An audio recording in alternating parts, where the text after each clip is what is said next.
하나님 말씀 보겠습니다. 하나님 말씀은 마태복음 22장 39절입니다. 하나님 말씀은 마태복음 22장 39절입니다. 둘째도 그와 같으니 내 이웃을 내 자신같이 사랑하라 하셨으니. 우리가 주일날 시간을 통해서 관계 중심 전도를 배워가고 있습니다. 이 오스카 탐슨 박사의 관계 중심 전도라는 이 책을 통해서 배워가고 있습니다. 이 삶은 우리가 반드시 살아야 할 성경이 말하는 핵심적인 삶의 한 부분입니다. 그런데 하나님께서 특별히 포도나무교회 이 시점에서 관계 중심 전도가 우리의 생활이 되도록, 삶이 되도록 강력하게 이끌고 계십니다. 촉구하고 계십니다. 그래서 우리가 쭉 살펴보는 중에 관계 중심 전도 전체에 대한 요약을 이미 살펴보았습니다. 7단계를 살펴보았는데요. 첫째, 바로잡기. 둘째, 설문. 셋째, 기도. 넷째, 다리 놓기. 다섯째, 사랑의 섬김 혹은 사랑의 표현. 여섯 번째, 제자 삼기. 일곱 번째, 다시 시작하기. 교회에서 이렇게 인쇄를 해서 여러분에게 나눠드렸고요. 다 가지고 이렇게 성경에 끼워놓고 늘 보시고, 또 다른 편에는 매일의 예배와 배우의 시간에 같이 기도하는 기도 제목들이 있으니까 활용하시면 좋겠습니다. 혹시 잊어버리신 분들은 교회에 여분이 많이 있으니까 오셔서 받아가셔서 활용하시면 좋겠습니다. 그러면 첫 번째 단계가 바로잡기입니다. 왜냐하면 관계가 올바로 바로 잡혀야, 그러니까 내 자신의 관계가 올바로 바로 잡혀야 그것이 무엇이든지 하나님과 동역하는 삶을 살 수가 있거든요. 관계 중심 전도도 전혀 예외가 아니고요. 항상 거기서부터 출발합니다. 그래서 관계 중심 전도의 첫 번째 단계가 바로잡기인데, 관계를 바로잡는 것이죠. 여기 이제 세 가지 부분이 있습니다. 첫째는 나와 하나님과의 관계를 바로잡는 것이고, 둘째는 나 자신과의 관계를 바로잡는 것이고, 세 번째는 나와 다른 사람과의 관계를 바로잡는 겁니다. 그 중에서 나와 하나님과의 관계를 바로잡는 것에 대해서는 우리가 살펴봤고요. 오늘은 나와 나 자신과의 관계를 바로잡는 것에 대해서 살펴보는 시간입니다. 첫째, 자신을 사랑하라. 우리가 바로잡아야 할 관계 중 매우 중요한 한 가지 관계는 나 자신과의 관계를 바로잡는 것입니다. 다시 말하면 자기 자신을 사랑하는 것을 배워야 합니다. 우리가 자기 자신을 사랑하지 못하면 다른 사람도 사랑할 수 없기 때문에 그렇습니다. 오늘 본문이 그것을 잘 말해주고 있죠. 뿐만 아니라 에베소 5장 28절도 이렇게 말합니다. 부부 사이의 관계를 말하면서 이와 같이 남편들도 자기 아내 사랑하기를 자기 자신과 같이 할지니. 자기 아내를 사랑하는 자는 자기를 사랑하는 것이라. 그러니까 아내를 사랑하되, 이 경우는 남편을 사랑하는 것도 마찬가지겠죠. 자기 자신을 사랑하는 것 같이 하라, 그 말이죠. 그러니까 이 말을 바꿔 말하면 우리가 자기 자신을 사랑하지 못하면 아내도 사랑할 수 없다는 겁니다. 올바로. 그래서 이러한 부분들을 언급하면서 오스카 탐슨 박사도 자기 자신을 사랑하지 않고는 결코 다른 사람을 사랑할 수 없다, 이렇게 말합니다. 그래서 우리는 반드시 자기 자신을 사랑하는 것을 배워야 합니다. 자, 그러면 자기 자신을 사랑한단 말이 무슨 말인가라는 거죠. 당연히 그 말은 자기에 대해 집착하는 나르시즘을 말하는 것은 아닐 것입니다. 당연한 얘기지만 그것은 우스운 얘기죠. 오스카 탐슨 박사도 그것을 이렇게 얘기합니다. 그렇다면 거울 앞에 서서 오, 나는 나를 사랑해 라고 해야 한다는 말인가? 당신에게 그런 증상이 없으리라고 믿는다. 만약 그런 증상이 나타나고 있다면 뭔가 문제가 있다는 것이다, 이렇게 말합니다. 더 나아가 자기 자신을 사랑한다는 것은 자기중심적인 이기적인 삶을 말하는 것도 전혀 아닙니다. 그것은 전혀 자기를 사랑하는 삶이 아닙니다. 아닙니다. 그렇다면 자기를 사랑한다는 말은 무슨 말인가라는 것이죠. 그것은 우리가 전체적인 개요에서 살펴봤듯이 하나님의 관점에서 자신을 올바로 보는 것을 말합니다. 그러니까 자기 자신을 사랑한다는 말은 하나님의 관점에서, 즉 하나님이 우리를 보는 그 관점으로 우리 자신을 올바로 보는 것을 말합니다. 늘 말씀드리지만 하나님과의 관계에서뿐만 아니라 우리의 예배, 기도 등 우리의 모든 신앙생활, 우리의 모든 삶에서 가장 중요한 두 가지 지식이 있습니다. 그 하나는 하나님을 아는 지식이고 또 하나는 하나님 안에서 자신을 아는 지식입니다. 이 두 가지가 우리의 삶의 모든 영역을 좌우합니다. 모든 영역을 좌우합니다. 우리가 하는 모든 일을 좌우합니다. 우리가 내리는 모든 결정을 좌우합니다. 그래서 이 부분에 대해서 우리가 이미 살펴봤고요. 특별히 시편 139편 다윗의 시편인데, 다윗의 예를 보면서 어떻게 그는 하나님을 집중적으로 알기를 추구하는 가운데 하나님을 친밀하게 알았는가, 동시에 하나님 안에서 자신을 향한 하나님의 계획을 얼마나 깊이 알았는가, 그리고 그 안에서 얼마나 안식한가, 그것이 그에게 얼마나 놀라운 승리의 삶을 주었는가 라는 부분들을 이미 살펴보았고요. 이 설교는 홈페이지에 올라가 있으니까 필요하신 분들은 다시 한번 들으셔도 도움이 될 줄로 믿습니다.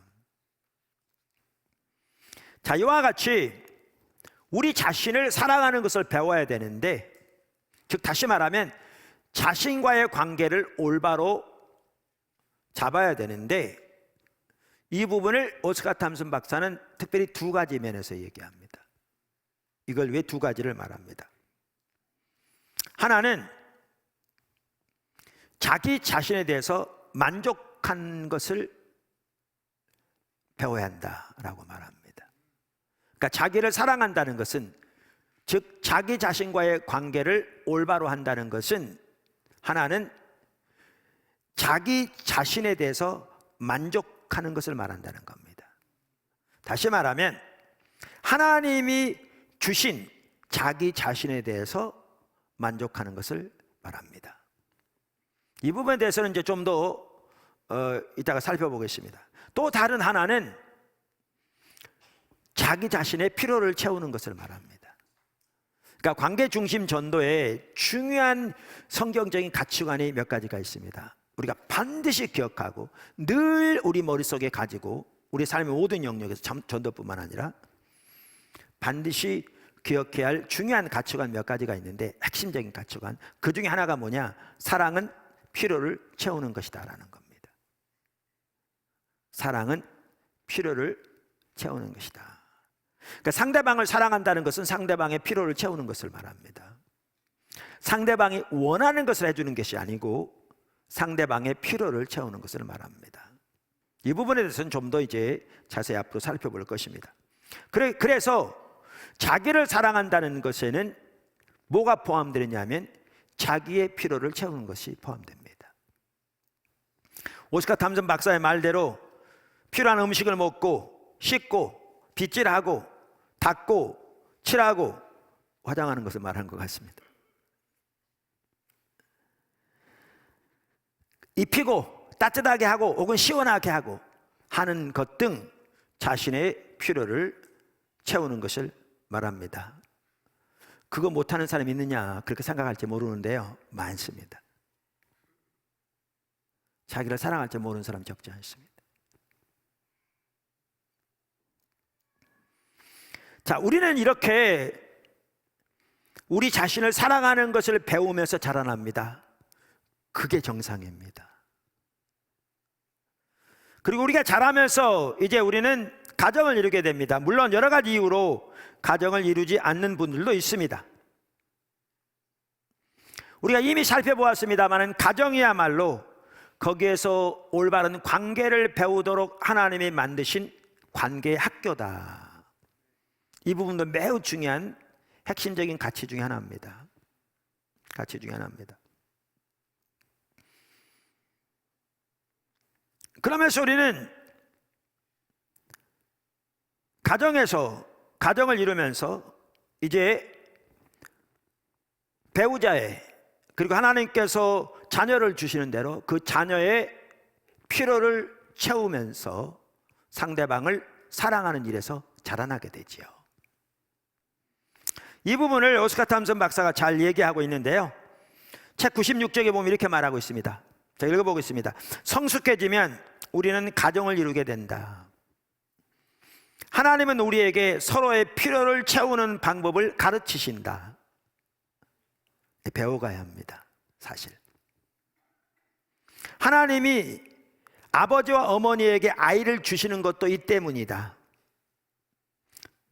사람들은 가정에서 하나님 아버지가 어떻게 역사하시는지, 그 역사를 통해 자신들이 어떻게 자녀의 필요를 채우게 되는지 보게 된다. 필요가 채워질 때 아이들은 자신들이 사랑받고 있음을 알게 된다. 사실 이렇게 가정에서부터 서로 상대방의 필요를 채우는 사랑을 통해 자녀들도 그 사랑 가운데 자라나야 합니다.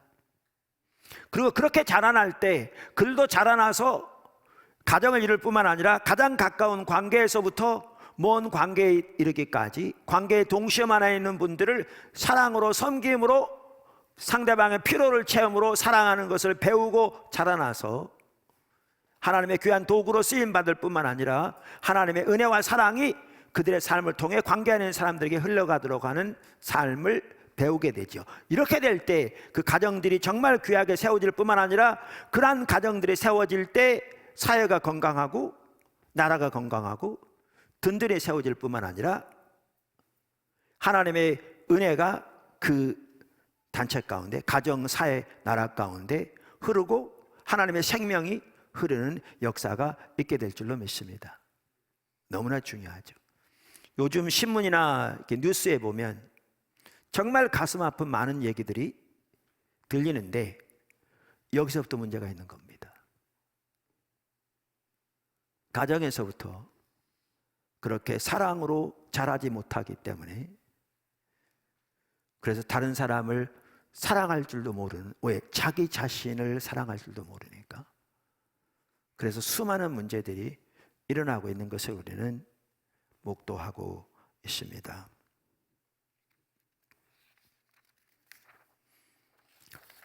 자, 이렇게 우리는 우리 자신을 사랑해야 되는데 더 넘어가기 전에 한 가지 좀 살펴보기 원합니다. 그것은 내파, 내 외파. 그러니까 내파 vs 외파. 좀 이해하기 힘들죠. 이게 이 책 첫 번째 판에 번역된 내용이 그렇게 번역됐습니다. 내파 대 외파.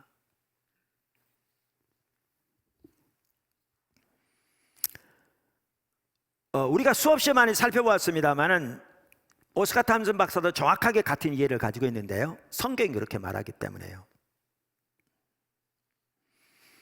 그것은 결국 죄의 핵심은, 타락의 본질은 자기중심적인 삶이라는 것입니다. 하나님 인간은 창조하실 때부터 하나님 중심적으로 창조하셨습니다. 성경 전체를 보면 명확하고요. 하나님이 창조하신 창조에 대한 기록을 보아도 명확합니다. 우리가 여러 번 살펴보았습니다. 그리고 하나님 중심적인 삶에만 하나님의 살아있는 생명 역사가 풍성하게 넘치게 되어 있습니다. 그게 하나님의 의도입니다. 그런데 우리가 아담의 타락에서 볼 수 있듯이 타락의 본질은 하나님의 주권적인 통치를 벗어나서 자기가 스스로 자기 하나님 되기를 선택하는 것이었습니다. 즉 하나님 중심적인 삶을 버리고 자기 중심적인 삶을 살기로 선택한 것이 타락의 본질이었습니다. 그래서 자기 중심적인 삶이 타락의 본질입니다. 따라서 타락의 본질인 자기 중심적인 삶의 핵심은 그 모든 것의 중심에 항상 자기가 있다는 것입니다. 다시 말합니다. 너무 중요한 말입니다. 타락의 본질인 자기 중심적인 삶의 핵심은 그 모든 것의 중심에 항상 자기가 있다는 것입니다. 다른 말로 하면 나가 있다는 것입니다. 나가. 그래서 모든 것이 나의 것, 내게, 나를 위해 존재하는 것이 되는 겁니다. 중심에 나가 있습니다. 모든 인류는 타락하여 자기중심적인 경향을 가지고 태어납니다. 이길스 목사님은 이것을 아담적 본성이라 이렇게 부르죠. 오스카 탐슨 박사도 그것을 정확하게 같은 맥락에서 이야기합니다. 이 책 98쪽에 보면 이렇게 말합니다. 우리 모두는 첫사람 아담의 본성을 가지고 태어났다. 아담의 성향은 세 가지 인격 대명사에서 여실히 드러난다. 나의 것, 나의. 이 세 가지 대명사 안에 모든 게 포함된다는 겁니다. 아담의 본성이, 아담적 본성이, 나의 것. 우리는 이 본성을 우리가 하는 일에서도 고스란히 드러낸다. 가질 것이 있는 것은 다 가지고, 취할 것이 있는 것은 다 취하고, 절대 놓지 말고 아무와도 나누지 마라. 그저 나의 것만 있다. 이것이 옛 아담의 본성입니다. 이걸 가지고 태어납니다. 근데 이게 타락의 본질입니다. 말씀드린 대로 타락의 본질입니다. 그러니까 이러한 삶의 자세로는 하나님을 사랑할 수도 없고, 즉 하나님과 올바른 관계가 될 수도 없고, 자신도 올바로 사랑할 수 없습니다. 자신과의 관계도 올바로 될 수 없습니다. 당연히 다른 사람들을 올바로 사랑할 수 없습니다. 이 타락한 자세로는, 자기중심적인 자세로는 하나님과 동행하는 삶이 불가능하고, 그래서 그 삶의 진정한 행복도 진정한 하나님의 생명도 함께 할 수 없습니다. 그게 가능하지 않습니다. 관계 중심전도도 마찬가지입니다. 다른 사람과의 관계만 하더라도 이러한 삶으로는 진정한 관계가 절대로 형성될 수 없습니다. 탐슨 박사 이렇게 얘기합니다. 나는 나를 사랑하고 나는 당신이 나를 기쁘게 해주기를 원합니다 라고 말할 것입니다. 이게 그 가치관이잖아요. 적지 않은 젊은이들이 결혼할 때 이런 자세를 가지고 결혼합니다. 그거요, 불행으로 치닫는 길입니다. 거기 행복할 수 없습니다. 거기에 진정한 하나님의 은혜가 함께 할 수 없습니다. 그것은 멋진 말이지요. 당신이 나의 조건들을 충족시켜 준다면 만사가 잘 될 것입니다 라고 말합니다. 그러나 그렇게 되지 않습니다.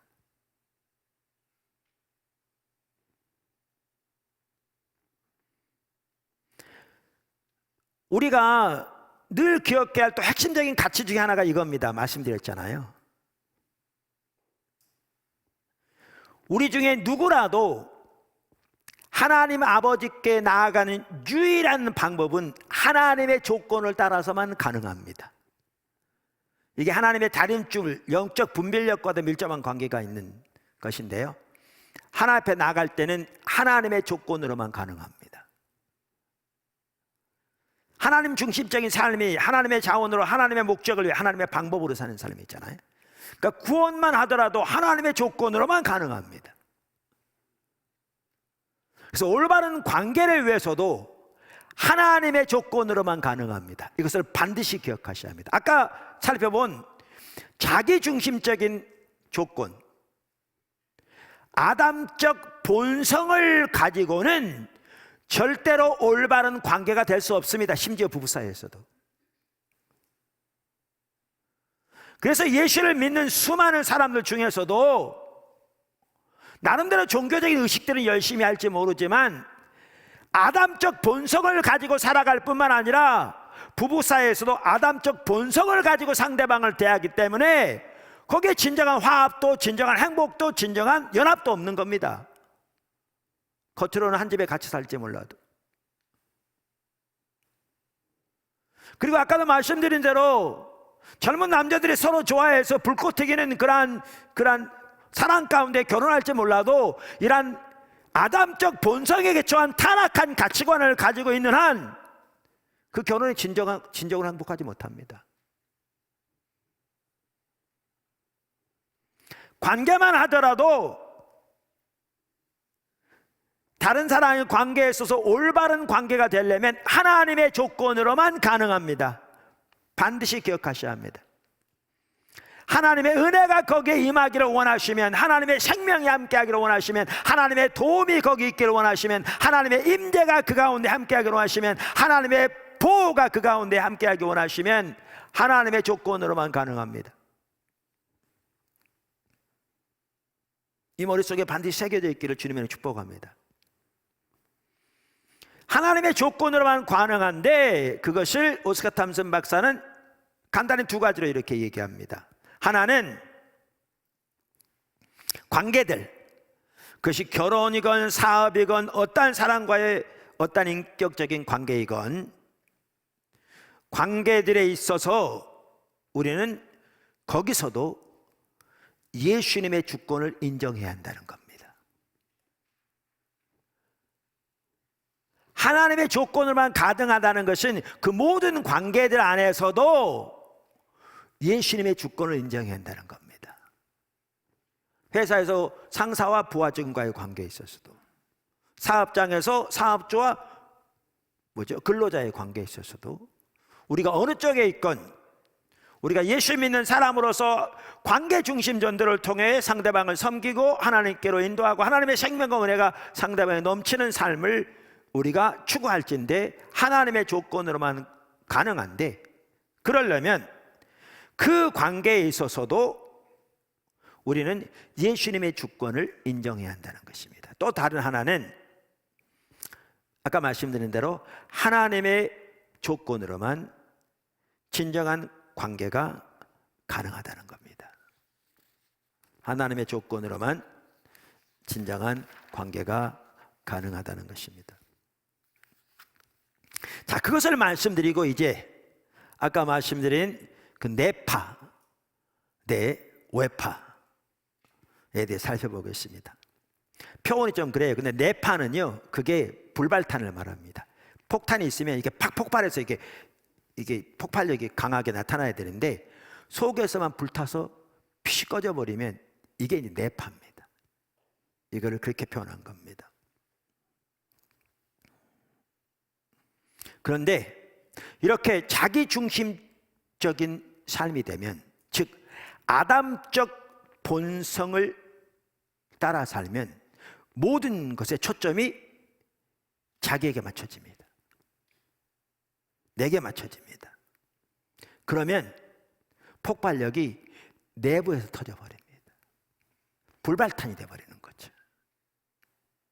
이것은 개인도 마찬가지고 교회도 마찬가지입니다. 교회도 마찬가지입니다.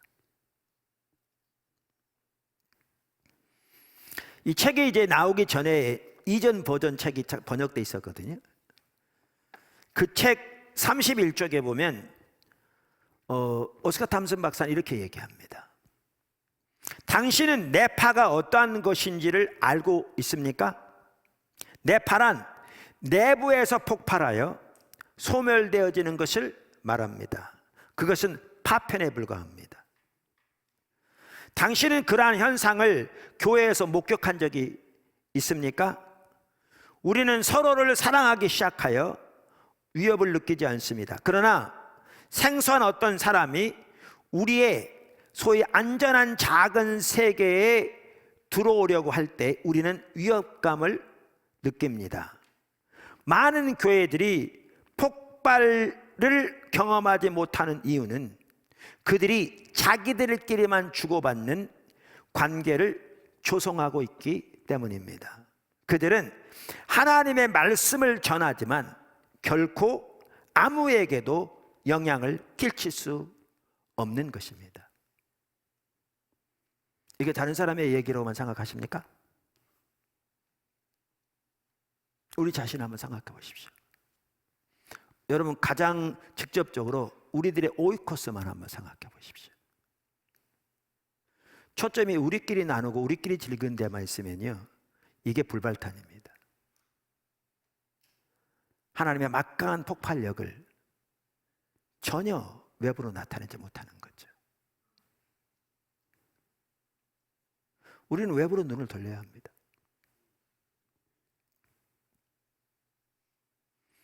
그래서 우리가 오이코스 개척에 대해서 얘기하고 그랬잖아요.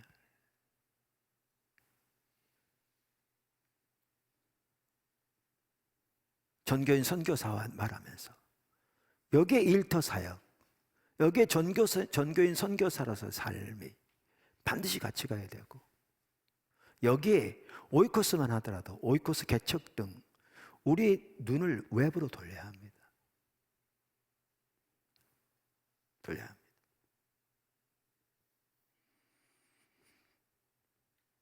자, 이제 두 번째, 자신과의 올바른 관계를 깨뜨리는 요소들과 그에 대한 육신적인 반응들. 자신과의 올바른 관계를 깨뜨리는 요소들과 그에 대한, 다른 말로 하면 아담적 반응들입니다.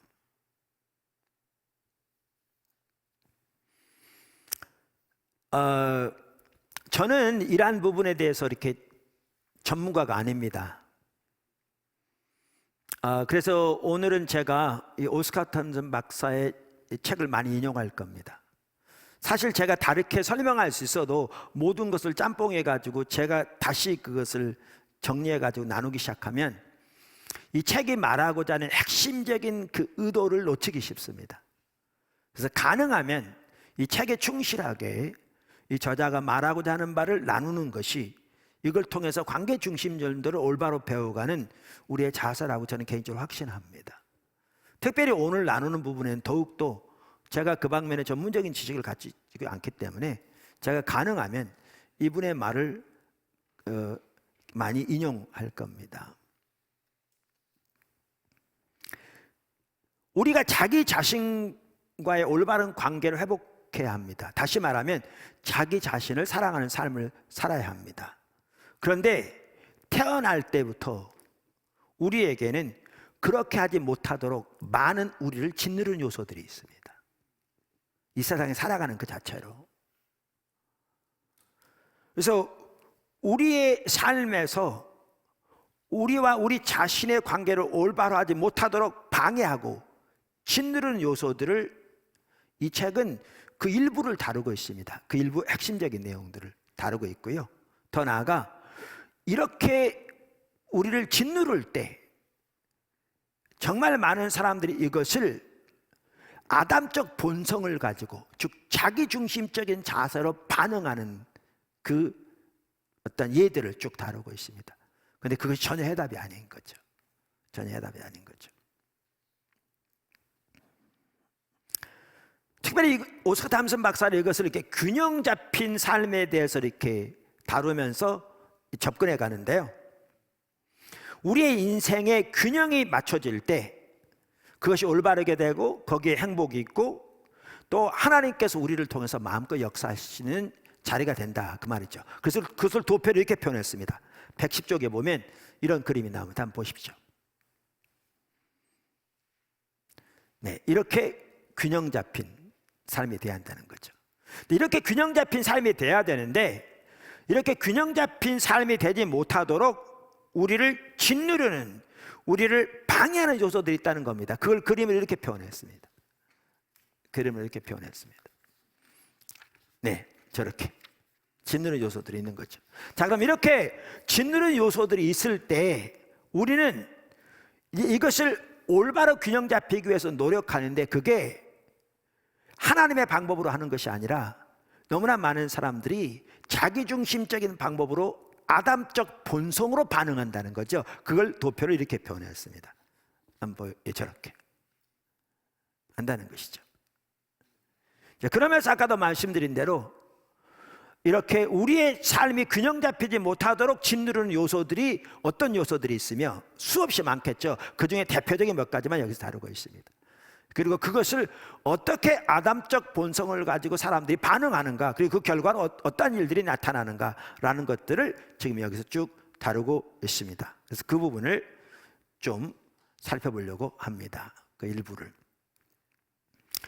우리의 삶의 균형을 깨뜨리는, 그래서 나와 자신과의 관계를 깨뜨리는 핵심적인 요소 중에 하나로서 오스카 탐슨 박사는 열등감을 듭니다. 열등감.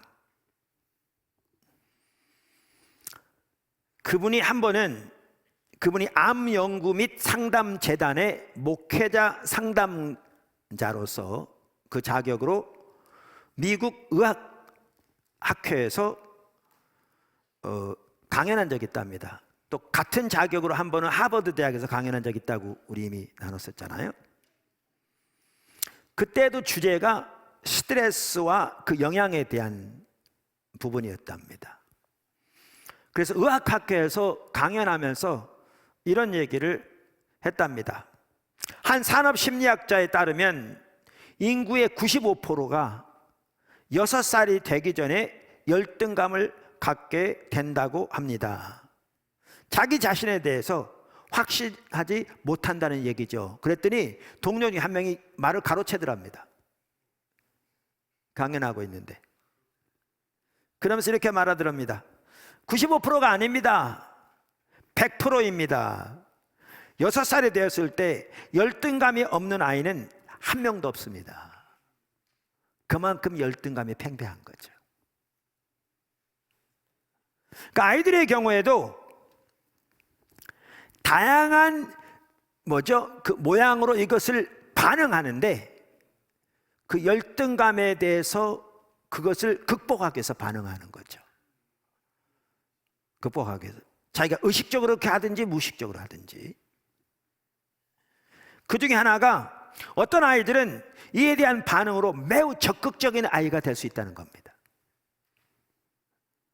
그래서 어른들은 그런 아이들을 보면 저 아이는 자신에 대해서 확신을 가지고 있는 아이가 분명해 라고 생각한다는 거죠. 그러나 실제로는 전혀 그런 것이 아니고 자기 자신에 대해서 확실히 없기 때문에 관심을 끌기 위해 적극적인 행동을 하고 있을 뿐이라는 겁니다. 또 어떤 아이의 경우에는 정반대로 반응하는 거죠. 열등감 때문에 매우 소극적이고 수줍은 아이가 되는 것이죠.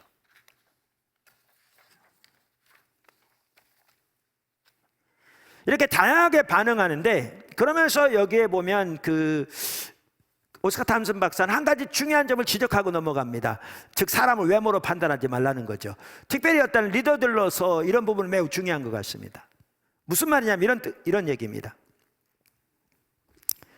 우리는 때로 그분 표현에 에스키모인에게 아이스크림이라도 팔 수 있을 만큼 수완이 좋은 적극적이고 반듯한 영업사원을 보면 저 사람이 구원만 받으면 하나님께 참으로 귀하게 쓰임받을 것이다 라고 생각한다는 거죠. 우리 그런 경우가 많잖아요. 그러나 그럴 수도 있지만 전혀 그렇지 않을 수도 있다는 거죠. 왜냐하면 주님을 섬기는데 적극성, 다른 말로 하면 열정은 매우 중요한 요소이긴 하지만 그 열정이, 적극성이 영성은 아니기 때문에요. 사실 적극성은 뛰어나지만 하나님과의 올바른 관계가 되어 있지 않으면, 그리고 아까 말한 이렇게 자기 자신과의 관계에서 올바로 세워져 있지 않으면 하나님 나라에 유익을 끼치기보다 해를 많이 끼칠 수 있거든요. 얼마든지. 뿐만 아니라 가장 수동적인 성향의 사람들이 때로는 자기 자신에 대해서 가장 강한 확신을 가지고 있고, 또한 위대한 사랑의 통로가 되는 경우도 매우 많다는 겁니다. 그러니까 우리는 사람을 외모로 보고 판단해서는 안 된다는 것이지요. 그러면서 더 나아가 탐슨 박사는 이렇게 얘기합니다. 하나님께서 우리를 구원하실 때, 즉 우리가 예수를 믿고 거듭날 때 하나님께서 바꾸시는 것은 우리의 성격이 아니라 성품이다. 이 둘은 매우 큰 차이가 있다. 그러니까 하나님께서, 우리가 예수를 믿음으로 하나님의 은혜로 우리의 성품이 바뀌지만 우리의 성격이 바뀌는 것은 아니라는 거죠. 태어날 때 적극적인 사람이 갑자기 예수를 믿고 나니까 소극적인 사람이 되거나, 갑자기 소극적인 사람이 예수를 믿고 나니까 갑자기 적극적인 사람이 되는 것은 아니라는 것이지요. 그러면서 이제 앞으로도 좀 더 나누겠지만 오스카 탐슨 박사가 하는 중요한 말이 있습니다. 그는 이렇게 말합니다. 하나님은 당신이 당신 자신이 되기를 원하신다. 하나님은 당신이 당신 자신이 되기를 원하신다. 그러니까 하나님이 창조하신 대로의 당신 자신이 되기를 원하신다.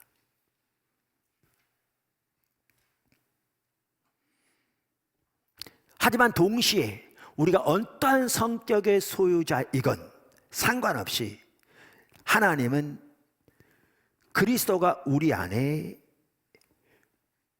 거하시기 원하시고, 하나님은 우리를 통해 다른 사람들에게 하나님께서 다가가기를 원하시는 거죠. 이것은 우리 모두가 반드시 살아야 할 삶입니다. 어떤 성격의 소유자이건. 할렐루야. 그래서 우리가 어떤 성격의 소유자이건 우리가 우리 자신이 되기를 하나님은 원하시고, 우리가 어떤 성격의 소유자이건 하나님은 우리 안에 예수님이 통치하시며 우리를 통해 하나님께서 다른 사람에게 다가가기를 원하신다, 그 말입니다. 자, 그런데 열등감이 우리를 짓누를 때 그것을 아담적 본성으로 반응해서 다시 들어올리려고 하는, 일으키려고 하려고 하는 것은 단순히 어린아이들만은 아니라는 겁니다.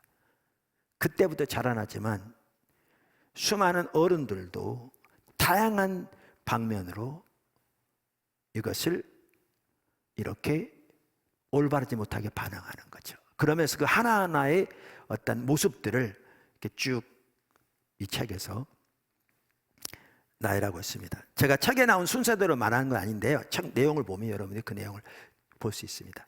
그래서 제가 하나하나 설명해 보겠습니다. 몇 가지만이라도. 그 중 하나가 뭐냐, 참 자아를 숨기고 가면을 쓰는 사람.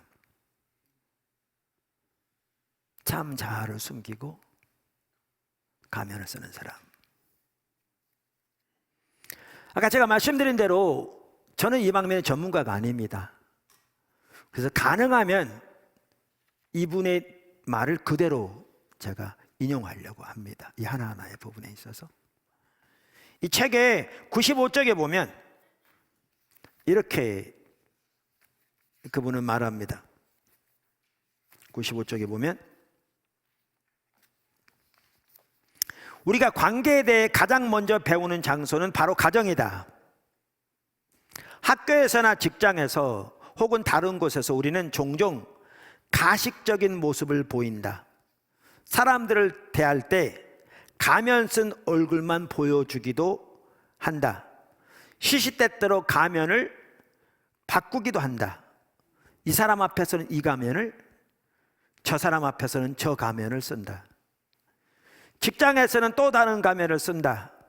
고객이나 상사, 부하 직원에게서 특정한 반응을 이끌어내기 위해서는 특정한 모습을 보여야 한다고 생각한다. 그 결과 우리는 다양한 가면을 쓴다.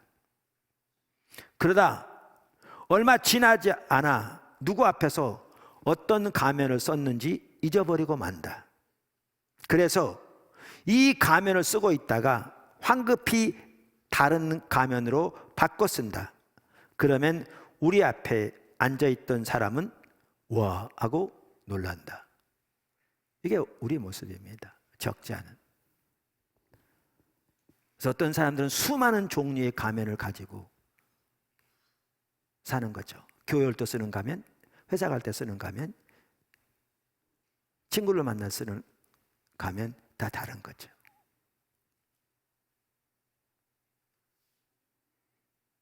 이게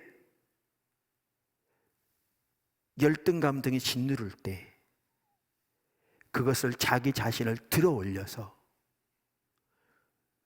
다시 높이려는, 균형을 맞추려는 아담적 본성에서 나온 거라는 거죠.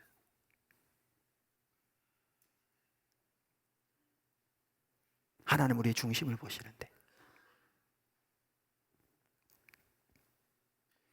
또 다른 형태, 열등감에 사로잡혀 도리어 다른 사람을 욱박지르는 사람.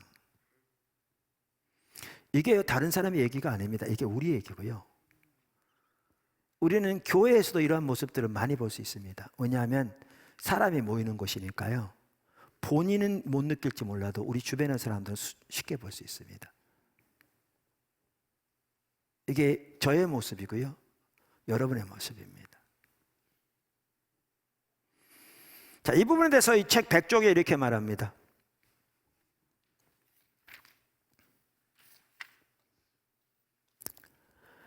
마음 깊이 열등감을 가지고 있으면서 적극적인 유형의 사람은 주위의 모든 사람을 지배하고 자신이 모든 것을 주장해야 직성이 풀린다.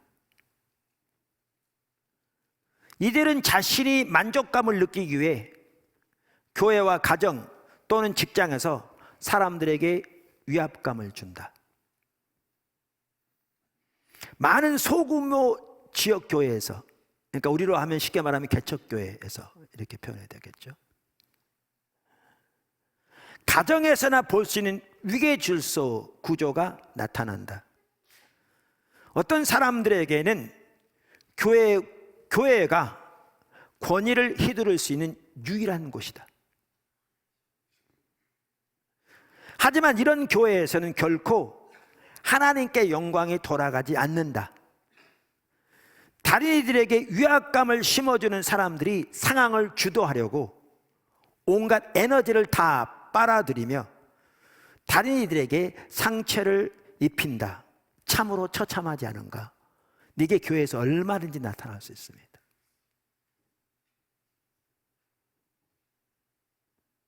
열등감에 대한 아담적 본성의 반응입니다. 주도하려고 하는, 그래서 자신을 높이려고 하는, 그 결과로 수많은 사람들에게 상처를 주는, 열심일지는 몰라도 배우의 동기부터 올바르지 않은 거죠.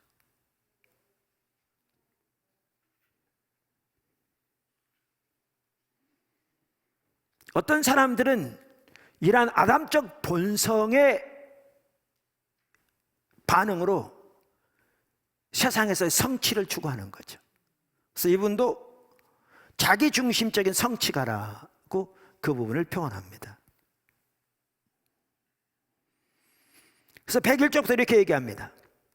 균형을 맞추려는 노력의 일환으로 우리는 무언가를 성취하려 한다. 무언가를 성취하면 그로 인해 내가 다시 위로 올라갈 수 있고 균형을 찾았다고 느낄 수 있을 거라 믿는다. 그렇게 되면 사람들도 나를 비판하지 못할 거라고 생각한다. 사람들이 나를 칭찬할 것이고 칭찬받으면 다시 위로 올라갈 수 있을 거라고 믿는다. 그렇기 때문에 나는 반드시 성취자가 되어야 하는 것이다. 당연히 그렇지만 이분도 정확하게 이 부분을 표현합니다. 물론 성취 자체가 전혀 나쁘지 않다. 성취가적 성향을 주님으로부터 받았고 무언가를 성취하도록 지음받았으니 그 자체가 잘못이 아니다. 이분도 그 당시에 1차 사역이 집중적으로 이렇게 연구가 되기 전이지만 성경적인 가치니까 정확하게 같은 가치관을 가지고 있는 게 하나님께서 인간을 창조하실 때부터 하나님의 형상으로 창조하실 뿐만 아니라 하나님의 창조 역사의 동역자로서 하나님의 피조물을 돌보고 그들을 보살피고 그들 가운데 하나님의 생명권이 넘치도록 섬기고 하나님을 대신하고 대표해서 다스리도록 하나님의 일을 이루도록 창조하셨습니다. 그러니까 당연히 우리에게는 하나님이 이러한 소명을 주셨고 이러한 기능을 주셨고 이러한 자질을 주셨습니다. 그러므로 성취 자체가 나쁜 게 전혀 아닙니다. 또 성취를 위해 추구하는 자체가 전혀 잘못된 게 아닙니다. 문제는 동기입니다. 여기에 나가 중심에 있다는 거죠. 아담적 본능으로 반응하는 거죠. 본능으로. 이게 문제인 거죠. 아까 타락의 본질이 자기중심적인 삶이고 자기중심적인 삶에는 모든 것 중심에 나가 있다고 그랬잖아요. 나에게, 나를 위해. 그게 문제인 거죠. 계속 읽어보겠습니다. 그 자체는 잘못이 아니다. 하나님은 왜 어떤 사람을 성취가로 지으셨을까? 하나님께 영광을 돌리도록 하기 위해서다. 하지만 대부분은 자기 자신에 대해 만족하기 위해 무언가를 성취하려고 한다. 자신에 대해 만족감을 느끼고 싶어하는 이유는 그래야 자신이 올라갈 수 있고 주변 사람보다 높아 보이기 때문이다. 즉 내가 남들보다 좀 더 높아져야 다른 사람들을 내려다 볼 수 있다고 생각하는 것이다. 여러분 1차 사역에서도 앞으로 이러한 부분도 살펴보겠지만요. 그 뒤에 좀 읽고 생각하죠. 얘기하죠. 그래서 어떤 사람들은 어떻게 가느냐? 어떤 이들은 이제 재계나 학계로 눈을 돌린다는 거죠. 심지어 미국 같은 경우에는 의사 직분하면 존중을 받거든요. 우러러 보거든요. 그래서 의사가 되기를 추구한다는 거죠. 그래서 이렇게 얘기합니다. 어떤 이들은 재계로 눈을 돌린다. 그 동일한 일환으로. 어떤 이들은 학계로 진출한다. 어떤 이들은 그냥 나간다. 의사라는 명함을 얻기 위해 학위를 따려고 애쓰는 사람들을 본 적이 있다. 이들이 의대 학위를 얻고자 하는 유일한 이유는 의사의 지위를 얻어 자신에게 만족하기 위해서다. 하나님이 자신을 보내신 곳에서 일할 자격을 얻기 위해서가 아니다. 여러분 이런 부분만 있는 줄 아십니까? 지금 말씀드린 대로 1차 사역 이런 부분 나누겠지만 어떤 사람들은요, 어떤 지역에 사는 것, 어떤 집을 소유하는 것, 어떤 차를 타는 것에서 자신의 신분을 찾으려고 합니다. 왜? 그래야 자신이 신분 상승으로 그것을 이해하고 사람들을 위해 다스리고 인정받고 사람들 앞에서 자기의 주도권을 확보할 수 있다고 생각하기 때문에요. 너무너무 타락한 성취를 추구하는 그 중심에 자기가 있는 타락한 태도입니다. 이 자세로 하나님 나라를 섬긴다고요? 하나님의 생명이 흘러가도록 하는 도구로 쓰임받는다고요? 가능하지 않습니다. 그리고 주님 앞에 설 때 그러한 것들이 우리의 신분을 전혀 드러내는 것이 아닙니다. 심지어 어떤 사람들은 어떤 레스토랑에서 음식을 먹고 어떤 종류의 카드를 지니고 신용카드, 그것이 자기의 신분 상승의 표시라고 생각합니다. 너무너무 타락한 열등감을 신분, 자기의 지금 말씀드린 그 아담적 본성으로 들어올리고자 하는 시도에 불과합니다. 그런데 예수 믿는 사람 중에서 그런 사람이 적지 않습니다. 심지어 오스카 탐슨 박사도 정확하게 지적하듯이 목회자들도 그렇게 하기 쉽다는 겁니다. 그래서 그분은 신학교 교수였으니까 신학대학원에 대부분은 목회로 나갈, 그들에게 이렇게 자주 얘기했다는 거죠. 여러분은 교회로 가겠죠. 많은 사람들이 세례를 주고 돈을 더 많이 모으고, 현금을 말하는 건데, 건물을 더 많이 세우고 많은 것도 이루려고 노력할 겁니다. 탁월한 능력 때문에 원하는 대로 할 수 있을 것입니다. 자부심도 대단할 것입니다. 하지만 그 동기가 잘못되었습니다.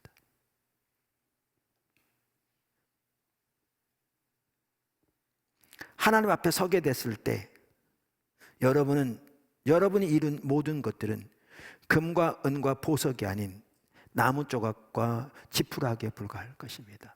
그러니까 주님이 그날에 불로 심판하실 텐데, 불에 견디는 금과 은은 그대로 상급이 남아있지만 나무와 지푸라기 등 불에 태져 그 공로가 다 사라질 것이고, 예수를 믿어서 구원 얻을지 모르지만 불 가운데 건짐받는 것과 같은 부끄러운 구원을 얻게 될 거라고, 그 말을 지금 여기에 언급하고 있는 거죠. 언급하고 있는 거죠.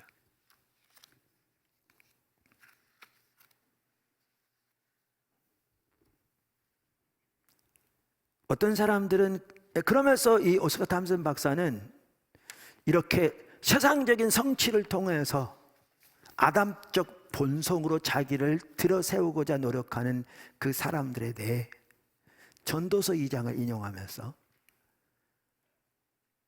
얘기합니다. 전도서 2장 1절부터 한번 읽어보죠. 일부 예배 때는 시간이 적어서 제가 읽지 못했습니다만 1절부터 2장 1절.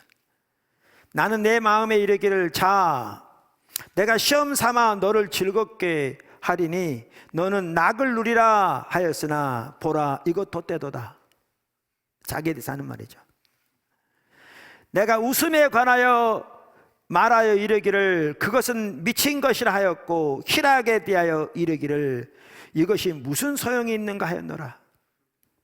내가 내 마음으로 깊이 생각하기를 내가 어떻게 해야 내 마음을 지혜로 다스리면서 술로 내 육신을 즐겁게 할까? 또 내가 어떻게 하여야 천하의 인생들이 그들의 인생을 살아가는 동안 어떤 것이 선한 일인지를 알아볼 때까지 내 어리석음을 꼭 붙잡아 둘까 하여 나의 사업을 크게 하였노라. 내가 나를 위하여 집들을 짓고 포도원을 일구며 여러 동산과 과원을 만들고 그 가운데 각종 과목을 심었으며 나를 위하여 수목을 기르는 삼림에 물을 주기 위하여 못들을 팠으며 남녀노비들을 사기도 하였고 나를 위하여 집에서 종들을 낳기도 하였으며 나보다 먼저 예루살렘에 있던 모든 자들보다도 내가 소와 양떼의 소유를 더 많이 가졌으며 은금과 왕들이 소유한 보배와 여러 지방의 보배를 나를 위하여 쌓고 또 노래하는 남녀들과 인생들이 기뻐하는 처첩으로 많이 두었노라. 내가 이같이 창성하여 나보다 먼저 예루살렘에 있던 모든 자들보다 더 창성하니 내 지혜도 내게 여전하도다. 무엇이든지 내 눈이 원하는 것을 내가 금하지 아니하며 무엇이든지 내 마음이 즐거워하는 것을 내가 막지 아니하였으니 이는 나의 모든 수고를 내 마음이 기뻐하였음이라. 이것이 나의 모든 수고로 말미암아 얻은 몫이로다. 이 전도자, 흔히 솔로몬이라고 말하는데 모든 것을 소유한, 그러면서 1장 2절만 하더라도 헛되고 헛되며 헛되고 헛되니 모든 것이 헛되도다. 이 모든 것을 다 추구해 봤는데 부, 쾌락, 지위, 그 모든 것, 소유 등등, 지식, 모든 것이 헛되다. 그럼 뭐가 문제였냐는 겁니까?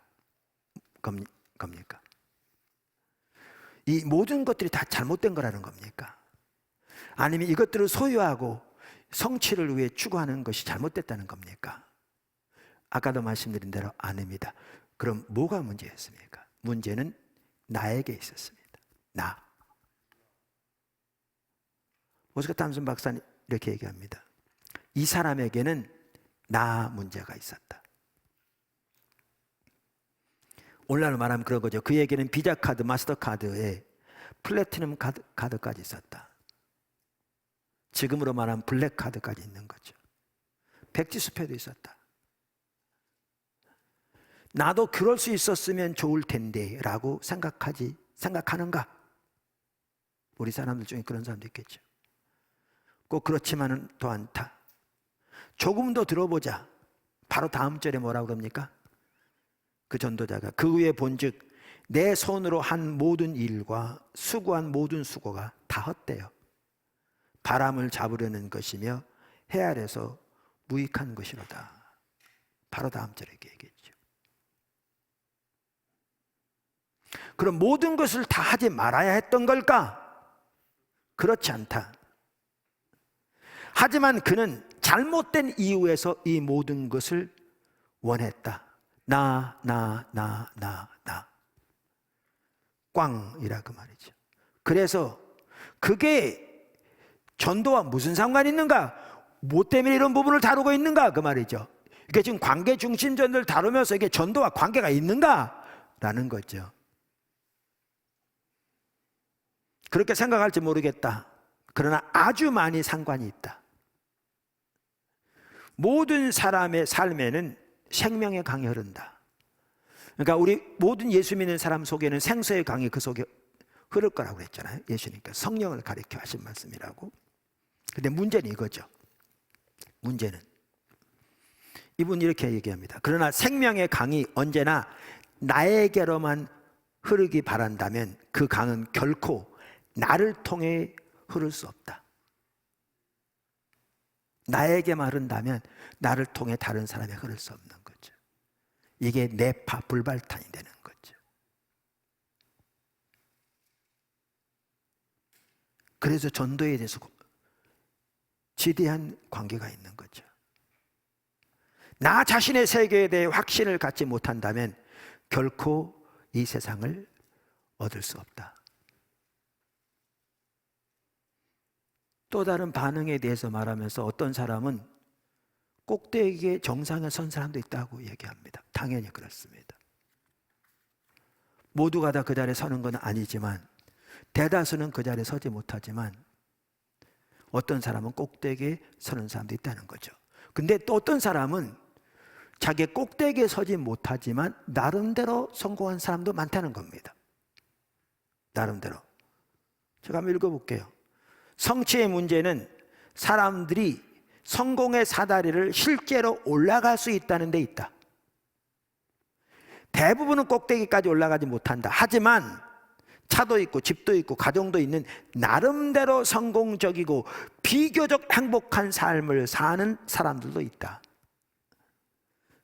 어느 정도 성공을 거두고 제법 화목한 가정도 꾸리고 있으며 종교가 없는 이들이다. 근데 우리는 이런 부분에 참 지혜가 필요합니다. 이 다음 말을 유념해 들을 필요가 있습니다. 물론 우리가 보는 모습은 그들의 외관일 뿐이다. 겉모습일 뿐이라는 거죠. 우리가 이런 부분을 볼 수 있어야 그들 모두가 예수님이 절박하게 필요한 사람인 걸 볼 수가 있습니다. 그러면서 이렇게 얘기합니다. 대부분은 사다리를 오르느라 정신이 없어 자신이 행복한지 아닌지조차 모른다. 일을 하느라 너무 바빠서 가족에 대한 의무를 망각하는 경우도 종종 있다. 한 설교자가 말했듯 회사가 쓰러질까 온 신경을 쏟느라 쓰러져가는 아들의 핏기 없는 얼굴은 완전히 잊어버린 사람들도 있다. 이들은 하나님이 아닌 소유에만 온 마음을 쏟는다. 왜일까? 균형을 잡지 못했기 때문이다. 그 상황에서 세상의 성공을 쫓을지는 모르지만 하나님이 주신 가장 가까운 가족들부터 살아가지 못하는, 그리고 그 성공을 이룬들, 그게 그의 삶의 균형을 전혀 가져다 주지도 않을 텐데, 그리고 그런 자세로 성공을 이룬들 하나님의 그걸 통해 하나님의 영광을 위해 사용하지도 못할 텐데, 그럼 남는 것은 뭐가 있을 텐데요? 아무것도 없죠. 그러니까 전도자가 그렇게 말하죠. 그 모든 것을 소유해 본 그가.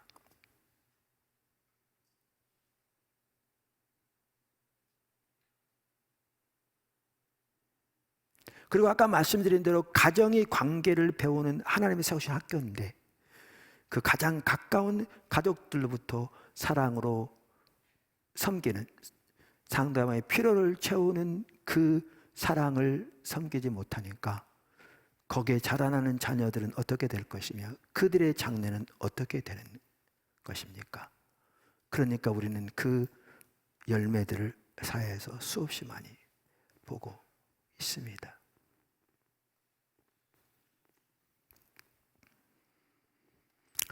동일한 얘기를 또 합니다. 보십시오. 온면의 가치를 이해해야 합니다. 성취 자체는 결코 나쁘지 않다. 아까도 말씀드렸잖아요. 오히려 하나님은 우리가 성취하기를 바라신다. 예, 하나님 뜻이에요. 하나님은 우리가 최고의 사업과 최고의 교사, 그리고 어떤 분야에 몸담고 있든지 최고가 되기를 바라신다. 최고가 되는 것 좋다. 이게 무슨 말이냐면 일터사역의 핵심도 탁월함이라 했잖아요. 문제는 아까도 말한 대로, 그럼 그렇다면 문제가 무엇일까? 성취 증후군인 거죠. 이게 문제인 거죠. 나중에 나옵니다만은 해답은 십자가입니다. 십자가 앞에서 우리의 본래 모습을 발견할 수 있고요. 그래서 하나님의 은혜가 없이는 설 수 없는 사람인 것을 발견하고요. 예수님이 십자가 부활을 통해 우리에게 주신 새로운 신분과 그 권세를 우리는 깨달을 수 있고요. 그것으로 인해서 하나님 보신 나로 인하여 만족하며 감사할 수 있고요. 그리고 하나님의 영광을 위해서 우리가 섬기되 하나님의 자원으로 섬기면서 그 분야에서 최선의 영광을, 하나님의 최선의 영광을 위해 지금 말한 것처럼 탁월함으로 섬겨서 하나님을 섬길 뿐만 아니라 하나님의 피조물을 섬기는 하나님의 능력으로 그 자리로 가는 게 성경이 말하는 진정한 길인 거죠. 근데 문제는, 여기에 문제는 성취 증후군인 거죠. 자신을 위해, 상대방을 자기 발 아래 두기 위해, 눈 아래 두기 위해, 위에서 지시하고 명령하기 위해, 그들에게 칭찬을 받으면 내가 올라온 것처럼 느껴져서 사람의 평가는 순식간에 바뀔 수 있는데, 가장 가까운 데서부터 사랑으로 섬기는 걸 소홀히 하면서 온갖 성취에만 매달리는, 이게 문제인 거죠.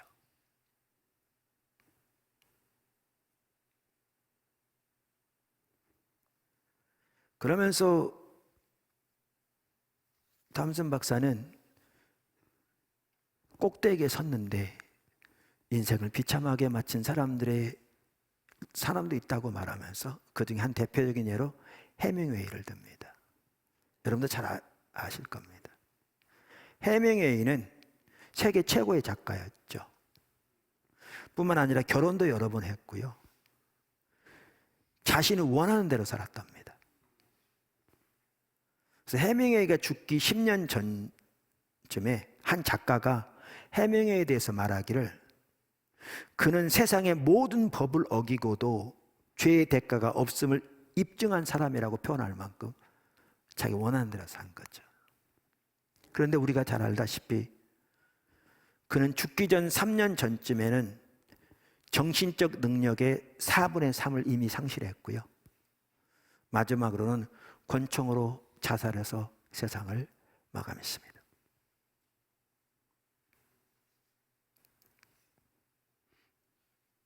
자기와 자기 자신과의 관계를 올바로 잡지 못한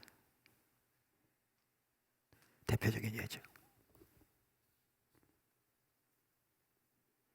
그 외에도 이 저자는 이제 다양한 시도들을 이렇게 나열합니다. 어떤 사람은 성취의 꼭대기에 오르기도 하지만 어떤 사람은 성취의 바닥에 떨어진 사람들, 어떤 사람은 노이로제에 걸려있는 몽상가, 인공적인 세계를 만들어 그 속에 빠져있는 사람들. 그 당시에는 인터넷이 이렇게 발달하지 않아서 그렇지 요즘은 가상세계에 더 많이 빠져서 거기서 만족을 누리며 온갖 자기 자신의 성취를 추구하는, 정말 적지 않죠. 젊은 사회 더욱더 어른도 마찬가지고. 그리고 그런 자세를 어떻게 하나님의 생명의 도구로 쓰임받겠냐 그 말이죠. 자기와 자기 자신이 지금 올바로 관계가 돼 있지 않은데, 또한 현실에서 도피하는 신경증 환자, 의미를 찾아 현실과는 전혀 다른 삶의 방식을 추구하는 사람들, 현실에 도망치는 알코올 중독자나 마약 중독자 등등을 쭉 얘기합니다. 뿐만 아니라 탐슨 박사가 간단히 언급하지만 언급하는 또 하나의 대표적인 짓누르는 요소로 죄책감을 언급합니다. 죄책감. 그 100쪽에 보면 이렇게 얘기합니다. 우리를 짓누르는 또 다른 요소는 죄책감이다. 죄책감에는 두 종류가 있다. 하나는 하나님 앞에서 느끼는 진정한 죄책감이다. 나는 여호와께 죄를 범했다. 하나님의 율법을 어겼다. 나는 자기중심적인 삶을 살아왔다. 이것이 진정한 죄책감이다. 그렇죠? 이것은 우리가 말하는 스스로 겸비함입니다. 하나님의 기준이 선명히 비춰지고 그 앞에 하나님을 떠난 자신의 모습이 선명히 깨달아질 때 하나님께 정직하게 동의하고 엎드려 하나님 제가 잘못했습니다. 하나님 옳습니다. 제가 하나님을 떠났습니다. 하나님께 범죄했습니다. 자기중심적인 삶에서 하나님을 등지고 살았습니다. 등등등. 이거는 회개에 이르게 하죠. 이것을 그래서 구원에 이르게 하고 이것은 회복에 이르게 하고 축복이죠. 그런데 또 다른 종류의 죄책감이 있는 거죠. 그것은 자기가 스스로 만들어낸 죄책감이죠. 그래서 이렇게 얘기합니다. 다른 하나는 자기가 만들어낸 죄책감이다.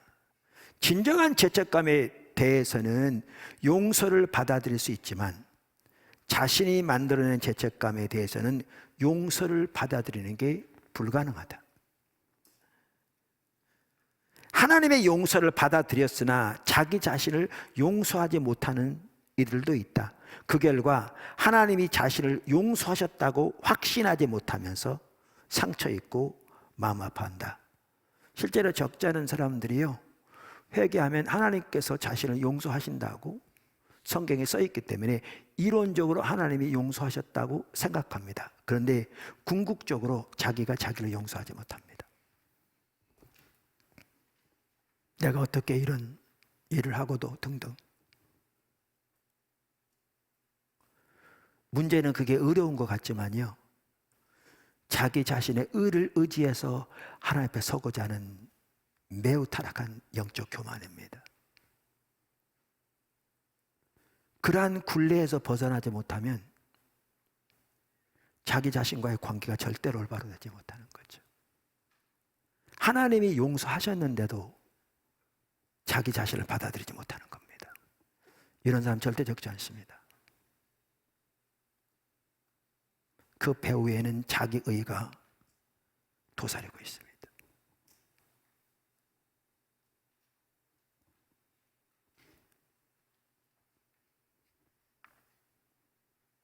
자신이 만들어낸 죄책감에 짓눌리게 되면 우리는 나름대로 계획을 세운다. 하지만 우리가 세운 계획은 무너지고 만다.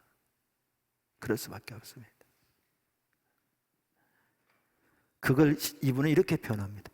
계란을 한 바구니에 담았는데 갑자기 바구니가 쏟아지는 것과 같다. 결국 빈 계란 껍데기밖에 남지 않는다. 이처럼 우리의 삶을 소유에 모두 털어놓더라도 결국에는 아무것도 남지 않는다. 심지어 어떤 사람들은 죄책감 때문에 하나님을 섬길 수 있습니다. 그래서 그분은 책에서 이렇게 또 얘기합니다.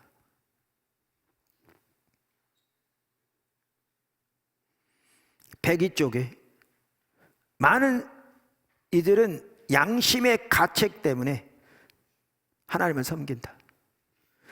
교회에 가면 목사님은 증거하고 섬겨야 된다고 이야기한다. 안 그래도 양심의 가책을 느끼던 터라 말이 나온 김에 교회에서 분주히 일하기 시작한다. 그래야 어느 정도 지위를 확보하고 자신에 대해 만족할 수 있을 테니 말이다. 문제는 그 섬김이 올바른 섬김이 되지 못하고 그 섬김을 통해 하나님과 올바른 관계도 되지 못하고 그러한 섬김으로는 하나님의 생명이 나를 통해 다른 사람에게 흘러가도록 할 수 없습니다. 할 수 없습니다. 자기중심적인 섬김에 불과하니까요. 오히려 그러한 섬김을 통해서 수많은 사람들에게 상처를 줄 수 있습니다. 그리고 그러한 태도와 자세로는 올바른 관계를 가질 수 없습니다. 다른 사람과도. 죄책감에서 나온 거죠.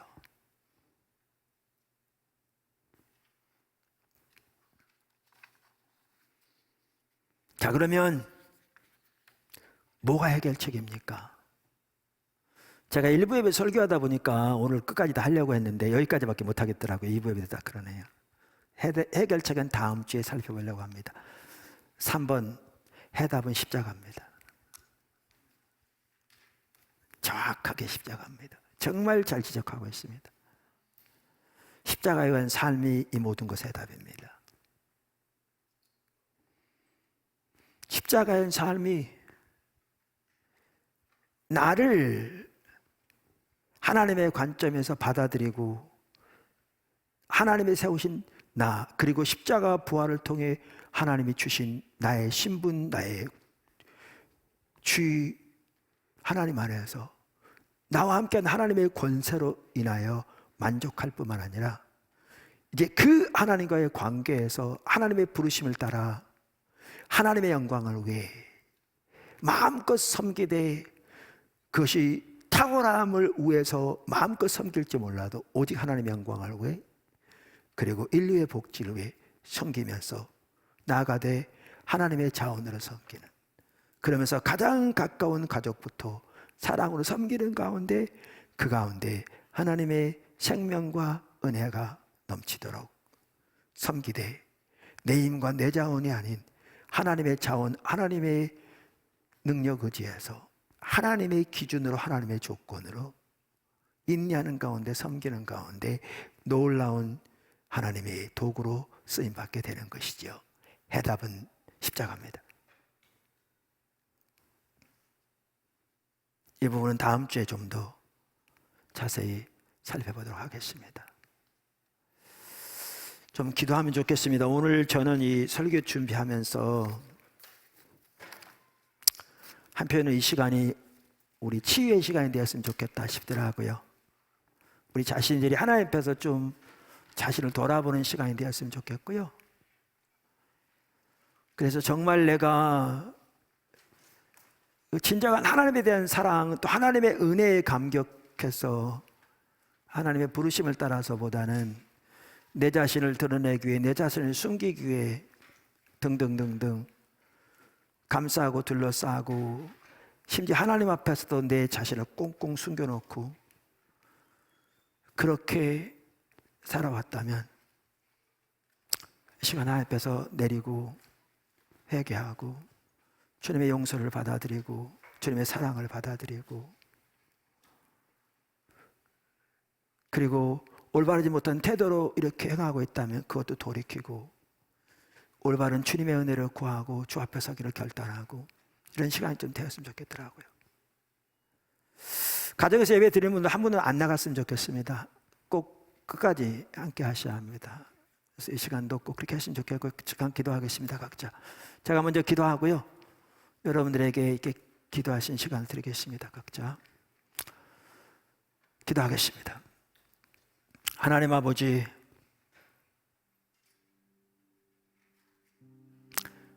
이 시간 성령님 임해 주십시오.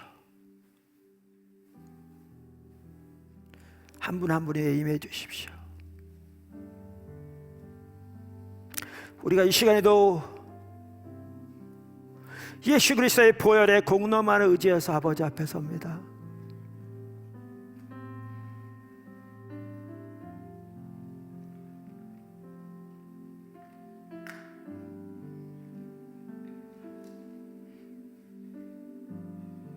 성령님 지혜와 계시의 영으로 오셔서 깨닫게 해주시고 우리 자신의 실체를 보게 해주시고 정말 하나님 앞에까지 우리의 포장해서 감췄던 모든 것들을 내리고 주님 앞에 정직한 심령으로 통회하고 애통한 심령으로 서서 주님의 은혜를 구하는 자리에 설 수 있게 은혜를 부어 주시옵소서.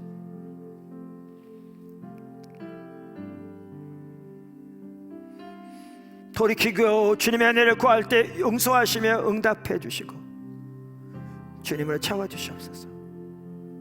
성령님 한 분 한 분에 충만하게 임하여 주시옵소서. 예수님의 이름으로 구하오니 오시옵소서.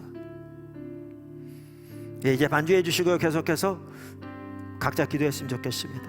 오늘 말씀을 생각하시면서 자신을 비춰보고 이렇게 돌이킬 부분이 있으면 회개하고 주님의 용서를 받아들이고 주님 앞에 자신을 그대로 노출하면서 주님의 사랑으로 채우시도록, 그리고 올바로 서기로 주님 앞에 결단하고 주님의 은혜를 구하고 그 빛 앞에 이렇게 서는 시간 되었으면 좋겠습니다. 우리 각자 기도하겠습니다. 모두가 또 가정에서도 같이 기도하는 시간이 했으면 좋겠습니다. 기도하겠습니다. 계속